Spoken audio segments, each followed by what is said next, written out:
नाज़रीन तव्हां ॾिसी रहिया आहियो शाहीन न्यूज़ ऐं हाणे मीरपुर बठोरो मां अशरफ चांडियो जी रिपोर्ट।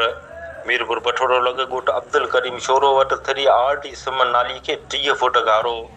ॻोठ रमज़ान रूपाई अब्दुल करीम शोरो वसायो संताणी अमीर बख़्शी जाकरो ऐं ॿिया बि केतिराई ॻोठ ॿुॾण जो ख़तरो। केतिरनि ई एकड़नि ते बीठल सारियालू फसल ऐं कमंद समेत ॿिया बि फसल ॿुॾी विया। इंतिज़ामिया घारे वारे हंधि न पहुती, जंहिं सबबु ॻोठाणा सख़्तु परेशान आहिनि। इन मौक़े ते ॻोठाणनि चयो आहे त इंतिज़ामिया जी लापरवाही सबबु सिम नालनि खे घारा लॻी रहिया आहिनि। फसल त ॿुॾी विया आहिनि, पर हाणे केतिरा ई ॻोठ ॿुॾण जो ख़तरो वधी वियो आहे।